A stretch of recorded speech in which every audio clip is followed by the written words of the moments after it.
जय हिंद दोस्तों। आप सभी को हमारे YouTube चैनल प्रखर ट्यूटोरियल्स की तरफ से आप सभी को 15 अगस्त की ढेर सारी शुभकामनाएं। आज हमारे छोटे भाई कुमार सैल आप सभी को 15 अगस्त से अवगत कराएंगे। जय हिंद, जय भारत। जय हिंद दोस्तों।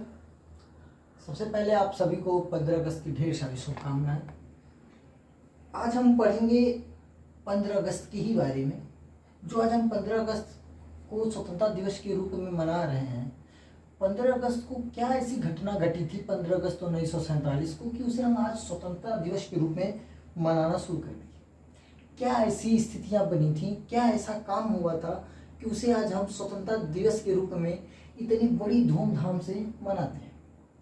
तो इसी के साथ हम गणतंत्र दिवस को भी समझ लेंगे इसी लगे हाथ। तो हम सबसे पहले जानेंगे, एक तरह से मोटी मोटा अगर हम समझें उसे एक शब्द में कहें कि 15 अगस्त को हुआ क्या था 1947 को। तो एक एक्ट पारित हुआ था, एक एक्ट पारित हुआ था 15 अगस्त को एक एक्ट पारित हुआ था। इस एक्ट के तहत कहा गया था कि भारत अब, इस एक्ट का नाम था भारत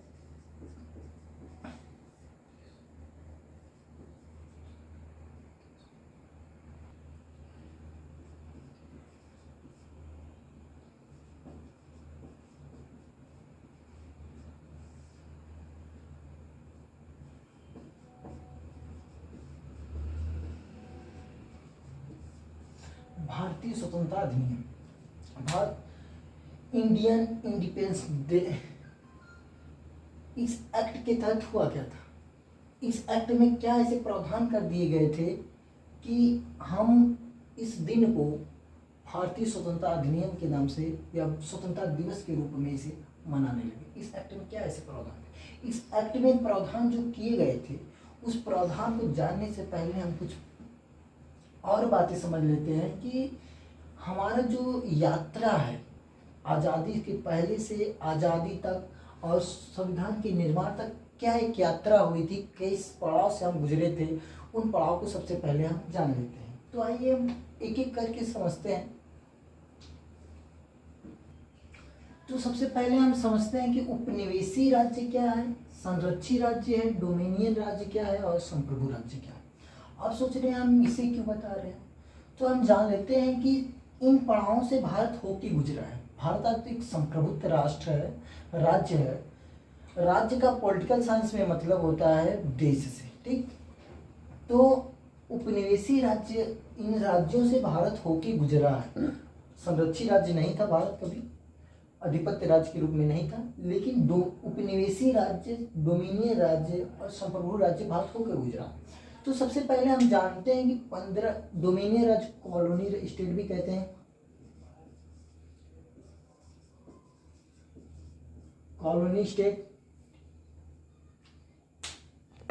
कॉलोनी स्टेट के साथ कॉलोनी, सबसे पहले जान लेते हैं कॉलोनी स्टेट होता क्या है या उपनिवेशी राज्य होते क्या है। एक ऐसा राज्य जो पूरी तरह से किसी अन्य राज्य के नियंत्रण में हो। जैसे अगर हम दो स्टेट की बात कर लें, एक यस1 स्टेट की बात कर लें और एक यस2 स्टेट की बात कर लें, तो यस2 स्टेट अगर उपनिवेशी स्टेट मान ले, इसे अगर उपनिवेशी स्टेट मान ले, यानी कि यस2 पर पूरा अधिकार किसका हो, यस1 का।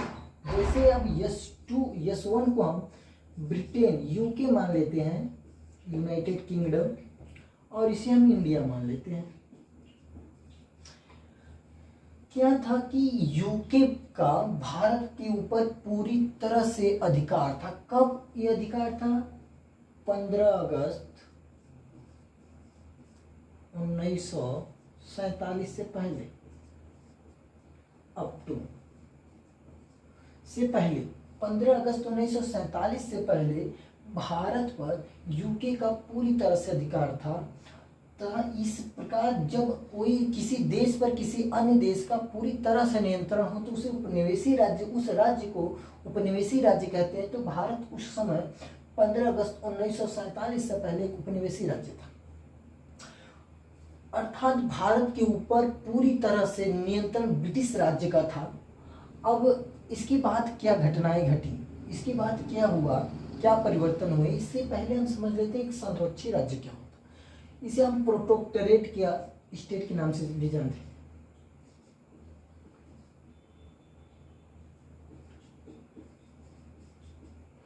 प्रोटेक्टोरेट स्टेट एक ऐसा राज्य जिसके कुछ विषयों में अधिकार उसका ना होकर किसी अन्य स्टेट का हो। जैसे ले लेते हैं फिर से हम एक S1 और S2 स्टेट, ठीक। S1 स्टेट का इस पर अधिकार हो, लेकिन कुछ मामलों में, जैसे विदेश मंत्रालय, रक्षा मंत्रालय, यानी S2 का विदेश नीति जो है, S2 की जो विदेश नीति है और S2 की जो रक्षा नीति है, वो S2 के हाथ में ना होकर के S1 के हाथ में हो। जैसे कि सिक्किम का भारत ने अधिग्रहण 1975 ईस्वी में जब किया, तो उससे पहले सिक्किम जो है, इसका जो विदेश नीति थी, भारत की विदेश नीति से ही संचालित होती थी। इसके जो रक्षा, इनके सैनिक, इनके खुद के सैनिक ना होते थे, इनकी रक्षा का दायित्व तो भारत का था। बाकी ये सारे कार्य अपना स्वयं देखते थे, गृह मंत्रालय हो, कोई योजना हो, कोई भी कार्य हो, ये S2 स्वयं देखेगा। लेकिन उसके डिफेंस और विदेश नीति S1 के हाथ में होगी। अर्थात अगर हम इससे कंपेरिजन इंडिया से कर दें और सिक्किम से कर दें तो गलत नहीं होगा कि सिक्किम के विदेश नीति जो है भारत संचालित करता था, और वो उसकी जो सैनिक भी, उसकी सुरक्षा का दायित्व भी भारत था। अर्थात सिक्किम की जितनी भी सुरक्षा का दायित्व है, सिक्किम को उसकी कोई फिक्र नहीं थी, सैनिक कहाँ रखने हैं, कैसे रखने हैं, उसकी विदेश नीति सिक्किम की क्या होगी, सिक्किम नहीं निर्धारित करता था। उसकी विदेश नीति भारत की विदेश नीति से ही निर्धारित हो जाती थी। लेकिन भारत कुछ इस कंडीशन में कभी नहीं पहुंचा, इस प्रकार के संरक्षी राज्य के रूप में भारत कभी नहीं पहुंचा। अब आते हैं, क्या भारत डोमिनियन स्टेट था? अब आते हैं, भारत क्या डोमिनियन स्टेट था? उससे पहले हम जान लेते हैं डोमिनियन स्टेट होता क्या है। एक ऐसा राज्य, इसमें भी हम S1 स्टेट ले लेंगे, S2 स्टेट ले लेंगे। एक ऐसा राज्य जिसके यहाँ सारा कार्य अपना हो, जिसके यहाँ सारा कार्य, उसकी विदेश नीति अपनी हो, उसकी रक्षा मंत्रालय अपना हो, उसका कोई भी निर्णय लेने का अधिकार खुद का हो, कोई विदेश अधिकार, वाह अधिकार हो या आंतरिक फैसला हो, कोई किसी भी प्रकार का कोई भी फैसला हो, कोई भी निर्णय लेने का अधिकार उसी देश के पास है।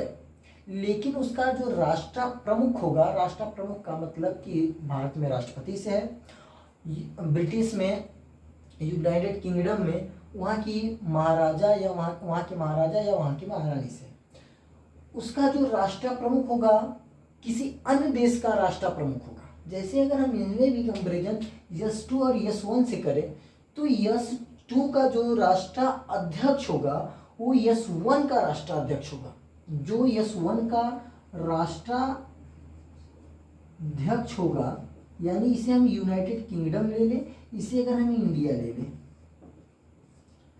तो इंडिया का राष्ट्र प्रमुख वही होगा जो यूनाइटेड किंगडम का होगा। जैसे एलिजाबेथ है इस समय महारानी,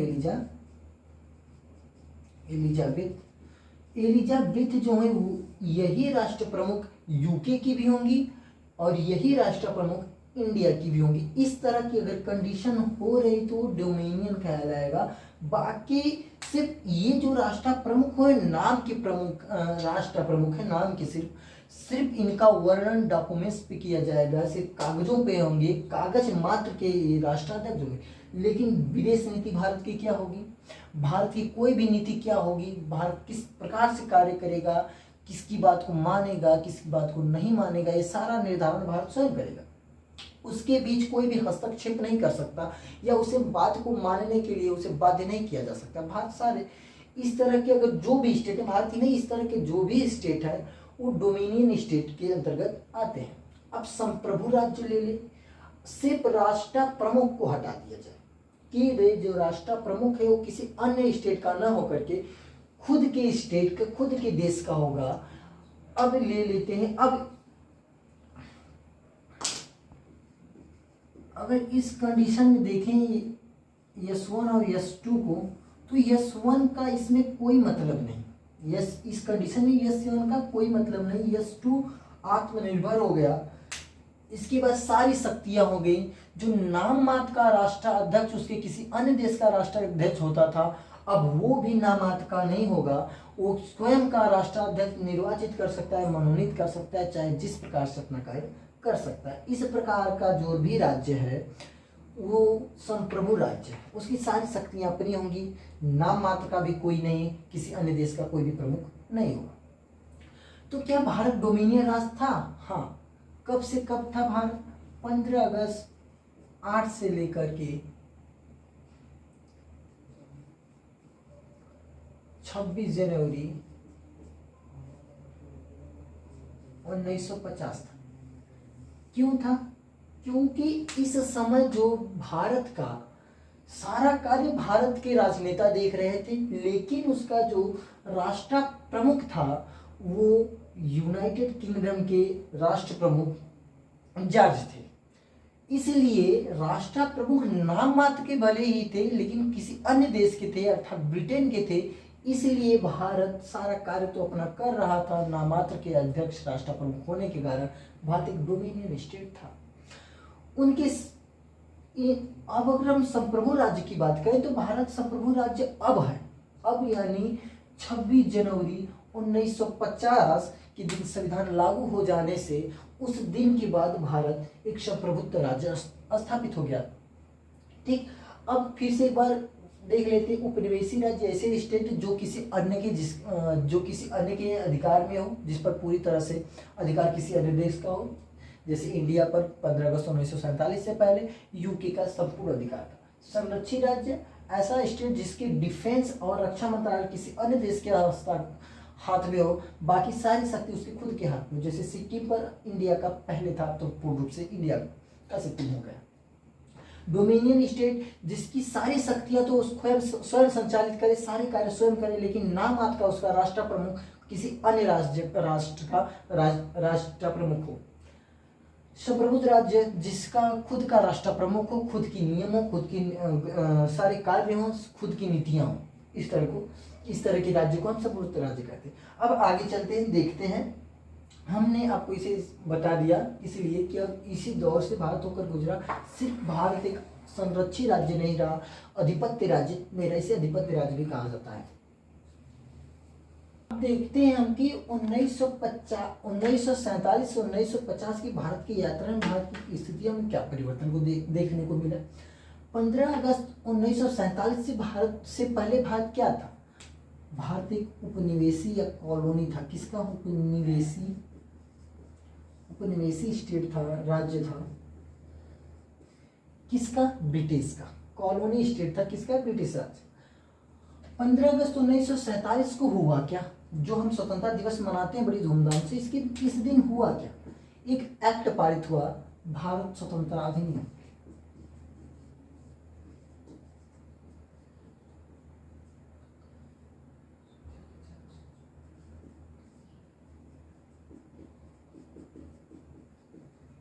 भारत स्वतंत्रता अधिनियम। इस एक्ट के तहत कुछ काम हुआ, उसको हम अभी इस पेज के बाद बताएंगे, लेकिन समझ लेते हैं। 26/11/1949, 26/11 का दिन मुंबई के ताज होटल पे आक्रमण भी हुआ था, हमला भी हुआ था आतंकियों का, वो नहीं, तो ये 1949 की बात की जा रही है। इस दिन संविधान बनकर तैयार हो गया था और इस संविधान को अधिनियमित, आत्मार्पित और अंगीकृत कर लिया गया था। और 26 जनवरी 1950 को संविधान को लागू किया गया था। अब हम समझेंगे कि जो हमारा संविधान है 26 नवंबर 1949 को बनकर तैयार हो गया था, फिर भी इसे हम 26 जनवरी 1950 को क्यों लागू किए? क्या कारण थे इसे लागू करने का कि इसे हम 26 जनवरी 1950 को लागू कर रहे हैं, जबकि ये तैयार हो गया था 26 नवंबर 1950 को ही। चलिए देखते हैं। भारतीय स्वतंत्रता अधिनियम दिवस।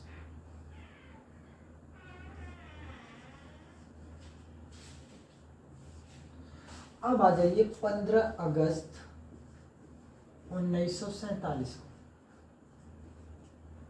वीडियो थोड़ा लंबा होगा लेकिन बातें जो होंगी अच्छी होंगी। अब हम समझते हैं कि जो भारतीय स्वतंत्रता अधिनियम है, भारतीय स्वतंत्रता दिवस जो हम मनाते हैं, इस दिन क्या हुआ था। ठीक, हम वीडियो की शुरुआत में आपको बताया कि इस दिन एक एक्ट पारित हुआ था। अब हम ये जानेंगे उस एक्ट के अंतर्गत क्या क्या, कौन कौन सी शर्तें या कौन कौन से प्रस्ताव पारित हुए थे, जिसके अंतर्गत हम आजाद, जिसके कारण हम आजाद हुए। क्या क्या ऐसे कार्य हुए थे। तो सबसे पहले क्या इस एक्ट में कहा गया था, पहले जो एक्ट पारित हुआ था उस एक्ट के पहला प्रावधान था कि जैसे ही 15 अगस्त 1947 को ये एक्ट लागू होगा, जैसे ही 15 अगस्त 1947 को भारतीय स्वतंत्रता अधिनियम पारित होगा, उसी दिन भारत से ब्रिटिश रूल समाप्त हो जाएगा। उसी दिन भारत से ब्रिटिश रूल समाप्त हो जाएगा तथा भारत में उपस्थित वायसराय का पद भी समाप्त हो जाएगा। ठीक, वायसराय जो होता है और गवर्नर जनरल, वायसराय जो ब्रिटिश के जो महारानी थी या महाराजा थे, उसके माध्यम से एक प्रतिनिधि चुनकर भेजा जाता था जो भारत की प्रशासनिक व्यवस्था को देखता था। वो वायसराय था। और गवर्नर जनरल जो था वो प्रशासनिक व्यवस्था का प्रमुख अधिकारी था। तो इसका जो चुनाव था वो ब्रिटिश की महारानी करती थी, उसके प्रतिनिधि के रूप में ये आते थे। लेकिन आमतौर पर इन्हीं को, गवर्नर जनरल को ही वायसराय भी नियुक्त किया जाता था। ये जान लीजिए। अब कहा गया कि ये जो वायसराय का पद है इसे खत्म तो कर दिया जाएगा, लेकिन इस पद पे किसी न किसी व्यक्ति को रहना भी अनिवार्य है। इसलिए कहा गया कि भारत की जो कैबिनेट होगी, भारतीय मंत्रिमंडल जो होगा, इन्हीं की सलाह पर ब्रिटेन के महाराजा या ब्रिटेन की महारानी गवर्नर जनरल की नियुक्ति करेंगे। वो उनका खुद का अधिकार नहीं होगा कि वो चाहे जिसे चुन ले। इनके सलाह पर, भारतीय मंत्रिमंडल की सलाह पर, भारतीय कैबिनेट की सलाह पर वो वायसराय की नियुक्ति करेंगी। तथा एक्ट का तीसरा प्रावधान था कि इंडिया तथा पाकिस्तान दो डोमिनियन स्टेट बनेंगे। इंडिया और पाकिस्तान दो डोमिनियन स्टेट बनेंगी। डोमिनियन स्टेट हमने आपको पहले बता दिया। और अब समस्या थी कि भारत के पास तो खुद का संविधान था नहीं, और ना ही पाकिस्तान के पास खुद का संविधान था, ना ही वहाँ पे चुनाव हुए थे। तो ये चलेंगे किस, ये जो देश हैं, ये जो दो स्टेट बट रहे हैं, ये दोनों स्टेट किस प्रकार चलेंगे, यहाँ पे नियम क्या होंगे, यहाँ पे कानून क्या होंगे, ये क्या होंगे यहाँ के नियम कानून, ये चलेंगे किस प्रकार से। तो कहा गया चौथे प्रावधान में कि ये भारत शासन अधिनियम 1935 के माध्यम से चलेंगे। भारत का, ब्रिटिश सरकार ने भारत में 1935 का अधिनियम लागू किया था, उसी अधिनियम के अंतर्गत ये चलेंगे। मजे की बात है कि 1935 के अधिनियम में से लगभग 200 अनुच्छेद को भारत में हूबहू वैसे ही या कुछ थोड़े बहुत परिवर्तन के साथ स्वीकार भी किया गया है। और कहा गया कि जो भारतीय संविधान सभा होगी वह कानून चाहे जिस प्रकार का अपने देश में चाहे जिस प्रकार का कानून बना सकती है, वह वायसराय को निरस्त कर सकती है, वह इस अधिनियम में दिए गए अनुच्छेदों को खारिज कर सकती है, चाहे जो ये अनुच्छेदों को शून्य कर सकती है, वो अपने हिसाब से कोई भी कानून बना सकती है। अब भारत, ब्रिटिश रूल का समाप्त हो जाना, भारत को संविधान अपने हिसाब से लिखना, अपने नियम कानून बनाना, डोमिनियन स्टेट का दर्जा मिल जाना एक राष्ट्र प्रमुख मात्र का कोई है, और वो भी राष्ट्र प्रमुख संविधान के लागू हो जाने के बाद खत्म हो जाएंगे। इस तरह से हम स्वतंत्र हो गए थे ब्रिटिश रूल से। इसलिए 15 अगस्त को जो 15 अगस्त को भारतीय स्वतंत्रता अधिनियम पारित हुआ था, उस एक्ट के माध्यम से ये सारे कार्य हो रहे थे, इसीलिए हम इसे भारतीय स्वतंत्रता दिवस के रूप में मनाते हैं। अब इसी लगे यहाँ तब समझ लेंगे कि ये जो यहाँ से हमारे गणतंत्र तक का सफर क्या रहा और हम किस हाल तक गणतंत्र हो पाए, गणतंत्र है क्या, उसकी कसौटियाँ क्या। अब सबसे पहले हम समझ लेते हैं कि जो 26 नवंबर 1949 का दिन है, इसे हम संविधान दिवस के रूप में मनाते हैं। इस दिन क्या हुआ? इस दिन हमारा संविधान बनकर तैयार हो गया था। संविधान तैयार हो गया था। आप सभी लोग जानते होंगे इसे बनाने में 2 वर्ष 11 माह 58 दिन का वक्त लगा था। इस दिन संविधान बनकर तैयार हो गया था, तो यहाँ इसकी प्रस्तावना को स्वीकार कर लिया गया था। प्रस्तावना को स्वीकार कर लिया गया था। फिर भी प्रस्तावना के स्वीकार हो जाने के बाद भी हमने इस संविधान को 26 जनवरी 1950 को क्यों लागू किया? क्या कारण थी? इसके कुछ कारण हम लिखते हैं। पहला कारण है आर्टिकल 394, अनुच्छेद 394। अनुच्छेद 394 में यह कहा गया है कि जब हम जो ये हमारा संविधान है वो 26 जनवरी 1950 को ही लागू होगा। आर्टिकल जो हमारा मूल संविधान उसमें 395 अनुच्छेद है, उसके सेकेंड लास्ट संविधान अनुच्छेद में 394 अनुच्छेद में कहा गया है जो हमारा संविधान है वो 26 जनवरी 1950 को लागू होगा। लेकिन कुछ प्रोविजन जो है, कुछ जो आर्टिकल्स हैं इसी तारीख को 26 नवंबर 1949 को ही लागू हो जाएंगे। जैसे नागरिकता से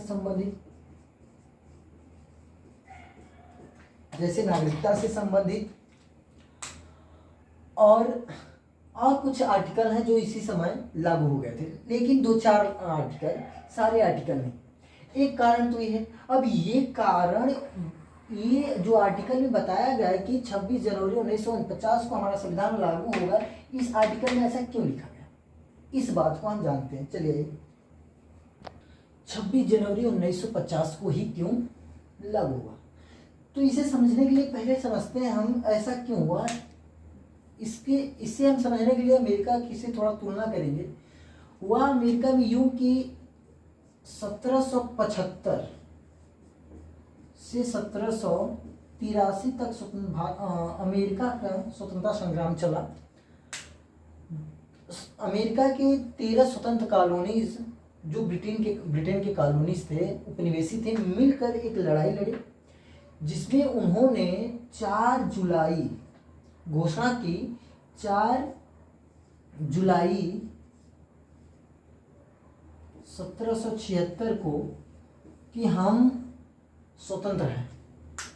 अमेरिका की 13 कॉलोनीज, 13 स्टेट आपस में मिल करके ब्रिटेन के खिलाफ स्वतंत्रता संघर्ष की शुरुआत की तथा 4 जुलाई और 1776 को ये घोषणा कर दी कि हम आप स्वतंत्र हैं।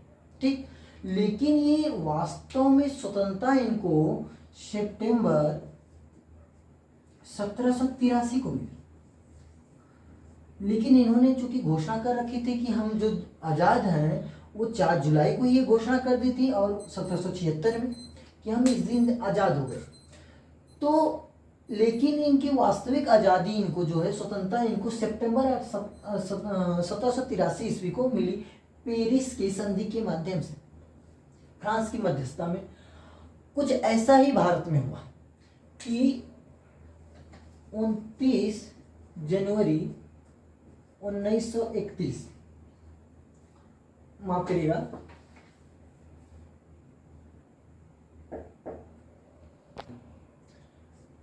31 दिसंबर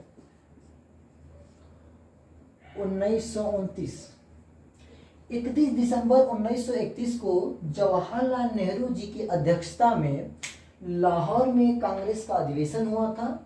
इस अधिवेशन में जब चर्चा प्रचर्चा चल रही थी तो कुछ लोगों ने कहा कि हम इंग्लैंड के डोमिनियन स्टेट बन के रहेंगे। डोमिनियन स्टेट का मतलब हमने आपको बता दिया। लेकिन सुभाष चंद्र बोस और जवाहरलाल नेहरू इस बात से सहमत नहीं थे। उन्होंने कहा कि हमें पूर्ण स्वराज चाहिए, पूर्ण स्वराज, पूरा का पूरा राज्य हमें चाहिए, पूरा का पूरा राज्य जिसमें हम शासन कर सकें, जिसे हम अपने हिसाब से चलाएंगे, भारत चलाएगा जिसे। और उन्होंने इसी दिन यह घोषणा की कि हम अपना स्वाधीनता दिवस, हम अपना जो स्वाधीनता दिवस है वो 26 जनवरी 1930 को मनाएंगे। और इस इतने 26 दिनों में हम आज ब्रिटेन से आज़ादी लेकर रहेंगे। इस पूर्ण स्वराज की मांग को देखकर इसे महत्वपूर्ण दिन घोषित किया गया। जब हम आज़ाद हुए तब इसकी महत्वपूर्णता को, इसके महत्व को समझा गया कि हमने पूर्ण स्वराज की जो मांग की थी आज वो सफल हुआ। इसीलिए जो 26 जनवरी का दिन है, जो संविधान के लागू होने का दिन 26 जनवरी 1950 है, इसलिए तय किया गया कि हम 26 नवंबर 1949 को संविधान को बना तो लिए हैं, लेकिन लागू इस 26 जनवरी 1950 को करेंगे, क्योंकि पूर्ण स्वराज आज हमें मिला है। और इस पूर्ण स्वराज का जो स्वप्न है वो 26 जनवरी स्वप्न 31 दिसंबर 1949 के द्वारा 26 जनवरी 1930 को ही देखा गया था। ठीक, अब इस स्वराज में हुआ का, इस 26 जनवरी को जब हमारा संविधान लागू हुआ तो उस दिन क्या हुआ? उस दिन सबसे पहले एक एक्ट पारित हुआ। उस दिन सबसे पहले अनुच्छेद 1 शुरू हुआ, आर्टिकल नंबर 395। जैसे ही हमारा संविधान लागू हुआ उसका आर्टिकल नंबर 355 कहता है कि भारत से स्वतंत्रता, जो इंडिपेंडेंस डे एक्ट है वो भारतीय स्वतंत्रता अधिनियम इंडियन इंडिपेंडेंस एक्ट जो है समाप्त हो जाएगा। समाप्त होने का मतलब ये नहीं था कि हम आज़ादी हमारी छीन ली जाएगी, नहीं, इसमें जो प्रावधान किए गए हैं वो समाप्त माने जाएंगे। जैसे कि ब्रिटिश रूल तो समाप्त है, वो तो समाप्त है, लेकिन जो भारत को डोमिनियन स्टेट का दर्जा दिया गया है वो खत्म हो जाएगा। और गवर्नर जनरल का जो पद बना रहेगा, गवर्नर जनरल का पद जो बना रहेगा वो भी खत्म हो जाएगा, तथा डोमिनियन स्टेट खत्म हो जाएगा। भारत अब डोमिनियन स्टेट नहीं रहेगा, क्योंकि भारतीय स्वतंत्रता अधिनियम में कहा गया था कि भारत अब एक डोमिनियन स्टेट होगा जब तक अपना संविधान निर्माण नहीं करेगा। हमारा संविधान निर्माण होकर जैसे ही लागू हुआ वैसे ही 395 के अनुसार डोमिनियन स्टेट अब हम नहीं रहेंगे के अनुसार भारतीय स्वतंत्रता अधिनियम खत्म हो गया और इसके अंतर्गत आने वाला डोमिनियन स्टेट का दर्जा भी खत्म हो गया, तथा गवर्नर जनरल का पद खत्म हो गया, तथा भारतीय स्वतंत्रता अधिनियम 1935 भी खत्म हो गया।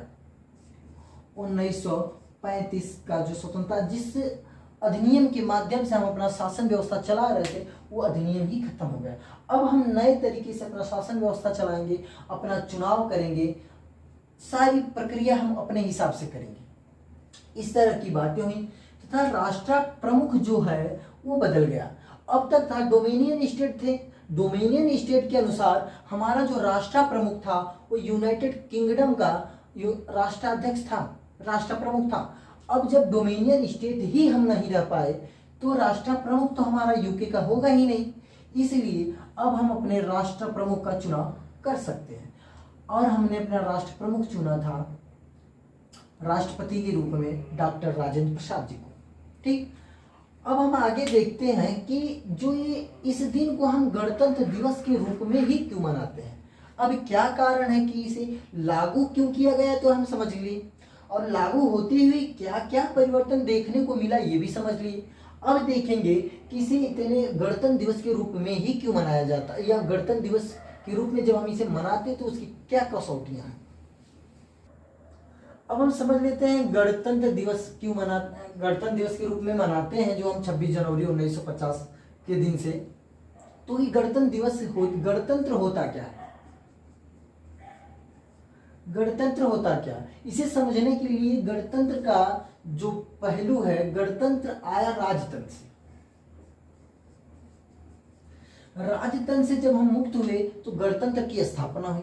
तो हम राजतंत्र क्या है उसे समझेंगे तब तो समझ पाएंगे गणतंत्र क्या है। ऐसा तंत्र, ऐसा व्यवस्था, ऐसी व्यवस्था जिस पर पूरी तरह से अधिकार राजा का हो, वो राजा वंशानुगत चुना जाए। राजा जो कह दे वही नियम, राजा जो कह दे वही कानून। किसी को कोई सजा दे सकता है राजा, किसी की कोई सजा माफ कर सकता है राजा। राजा ही कानून की व्याख्या करेगा, अपने द्वारा दिए गए निर्णय को बताएगा, सारा काम राजा करेगा। लेकिन एक ऐसी व्यवस्था जहाँ की संपत्ति का पूरा अधिकार राजा का होगा और राजा भी वंशानुगत चुना जाएगा।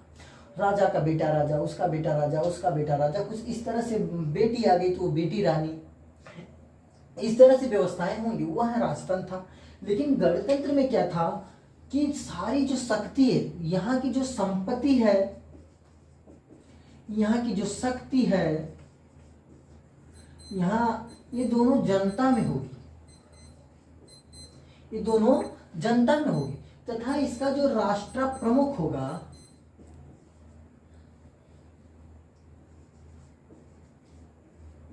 राष्ट्र प्रमुख जो होगा, ये वंशानुगत न होकर के इसका निर्वाचन होगा, इसका निर्वाचन होगा। यहाँ के जो भी पद होंगे, सरकारी पद हो चाहे राजनीतिक पद हो, सरकारी पद हो चाहे राजनीतिक पद हो, चाहे किसी प्रकार का पद हो, वो किसी वर्ग विशेष के लिए सुरक्षित नहीं रहेगा। यानी कि कोई वर्ग विशेष इसमें वंशानुगत अधिकार नहीं कर सकता। कोई भी व्यक्ति, जनता जो है, इस जनता का इस जनता में से कोई भी व्यक्ति इन पदों के लिए दावेदारी एक प्रतियोगिता के माध्यम से इन पदों को प्राप्त कर सकता है। राष्ट्र प्रमुख के पद को भी वो प्राप्त कर सकता है एक प्रतिस्पर्धा के माध्यम से, एक तंत्र के माध्यम से, एक व्यवस्था के माध्यम से। लेकिन राजतंत्र में क्या था? राजतंत्र में सारी व्यवस्थाएं, सारे कानून राजा के होते थे तथा राजा का चुनाव भी होता नहीं था। राजा जो बनता था वो एक वंशानुगत बनता था। ठीक, ये प्रकार की व्यवस्थाओं का परित्याग करके जब हम इस प्रकार की व्यवस्था में आते हैं तो वो व्यवस्था गणतंत्र कहलाती है। अब हम समझते हैं, अब जब हम 26 जनवरी को संविधान लागू हुआ तो उसमें कहा गया हम भारत के लोग भारत को, तो ये पूरी बात भारत की जनता के द्वारा भारत को एक संविधान प्रस्तुत किया गया जिसे उन सब लोगों ने आत्मार्पित, अंगीकृत और अधिनियमित किया।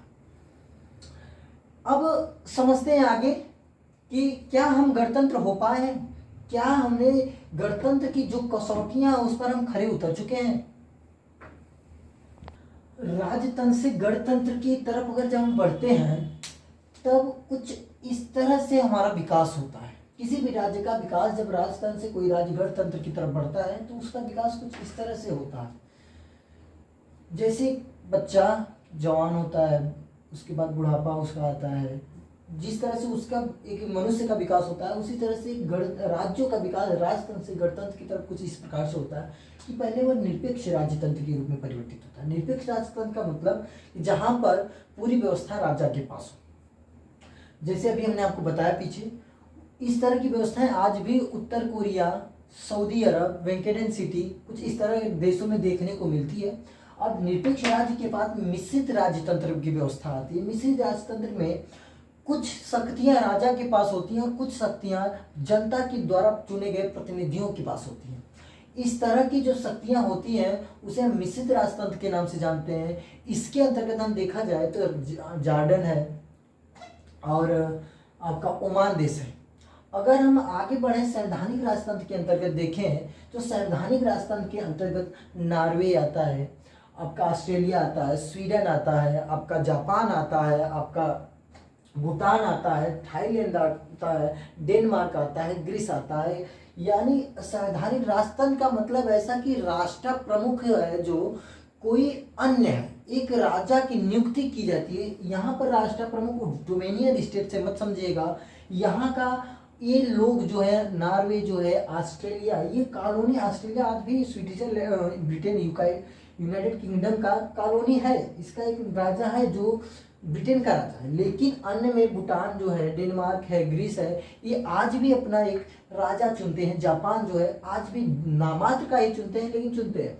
अब गणतंत्रात्मक व्यवस्था के अंतर्गत जो हमने आपको बताया है, जो व्यवस्था सारी जनता में, नहीं तो फ्रांस है, ब्राजील है, कनाडा है, भारत है, बांग्लादेश है, श्रीलंका है, पाकिस्तान है, इस तरह की व्यवस्था है। गणतंत्रात्मक व्यवस्था गणतंत्रात्मक लोकतंत्र के अंतर्गत आती है। इस तरह से राजतंत्र का विकास गणतंत्र के बीच होता है। अब हम जानेंगे कि क्या हम गणतंत्र हो पाए हैं। तो दो चीज,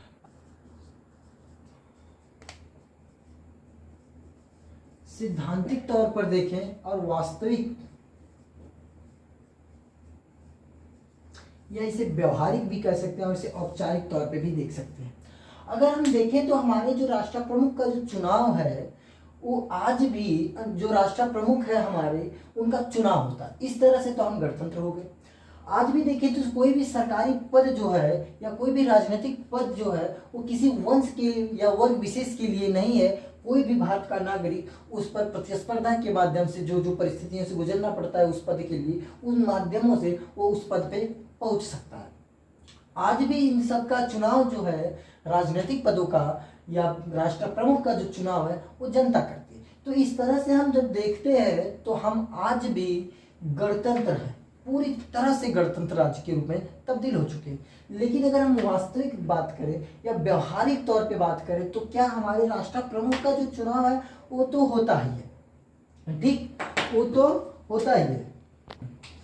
जो इसकी वास्तविकता की बात करें तो देखते हैं कि जो हमारे राजनेता चुनकर आते हैं, तो कुछ बहुत से ऐसे राज्य हैं जहां पर से राजनेता जो चुनकर आते हैं वो एक परिवार विशेष से आते हैं। कोई ना कोई, अधिकांश हम 28 राज्य की बात करें तो अधिकांश राज्य ऐसे हैं जहाँ के मुख्यमंत्री एक परिवंशानुगत चुन की जैसे आए हैं। भले ही वो लोकतंत्र के माध्यम से आए हैं, लेकिन आने वाला मुख्यमंत्री उसी परिवार से है। अगर इस तरह से देखें तो हम लोकतंत्र के रूप में जी रहे हैं, लेकिन राजतंत्र व्यवस्था के हम शिकार हैं। आगे हम देखें कि जुडिशरी मामले में देख लें, न्यायिक मामले में देख लें, तो अगर हम हाई कोर्ट और सुप्रीम कोर्ट के जजों की बात कर लें तो अधिकांश हम देखेंगे कि 200-250 ऐसे परिवार हैं जिससे जज ही चुनकर आते हैं, क्योंकि इसमें कुछ व्यवस्था ऐसी है कि जजों का जो निर्वाचन है जज ही करते हैं।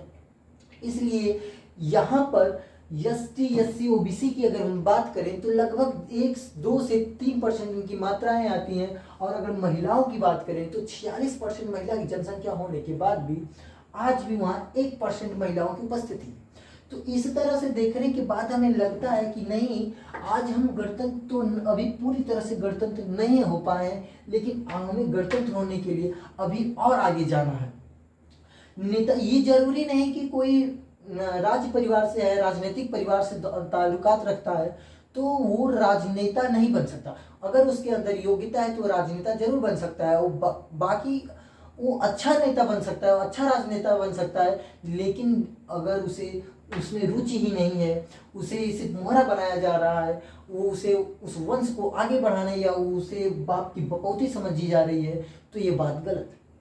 अब जब इस तरह की भारत में व्यवस्थाएं हमें अभी भी देखने को मिल रही हैं तो हम कह सकते हैं कि अभी हम गणतंत्र नहीं हो पा रहे हैं, क्योंकि कुछ ऐसे परिवार हैं, कुछ ऐसे लोग हैं। बॉलीवुड में देख लिया जाए तो नेपोटिज्म का बॉलीवुड पूरा भंडार भरा हुआ है।